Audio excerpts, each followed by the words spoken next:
Hey, my friend, he's my classmate only, but he's earning almost 2000 crores. But my salary is only 1 lakh. How many times you have such a type of feelings, man? Hey, my classmate, okay, my classmate husband, he's a very wonderful person.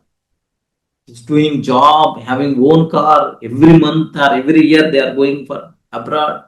But my husband is the very worst person.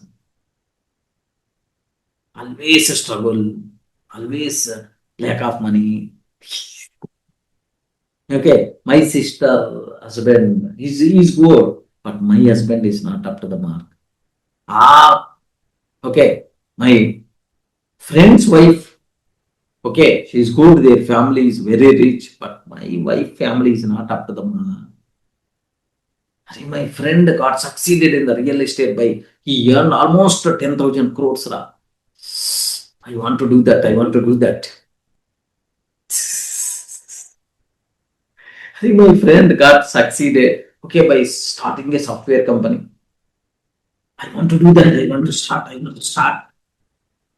DURGA Sir told his YouTube channel, 10 lakh subscribers are there. Yes, I have to start my YouTube channel.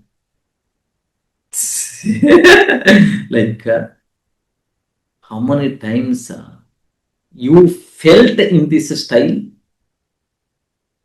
Every day. Every day. Not a YouTuber or something. Comparison. How many times you felt this type of comparison? Comparison dragon is the bigger problem, friends. Okay? Your life is the different. In your perception, with your life experiences, whatever you are doing, correct. His life is the different. With his life experiences, in his perception, what he is doing, don't try to compare you and me. Your life is the different, your revenue is the different, your financial decisions are different. My life is the different, my revenue is the different, my financial decisions are different. So don't compare. Comparison kind of things, not at all recommended. Comparison dragon, don't allow.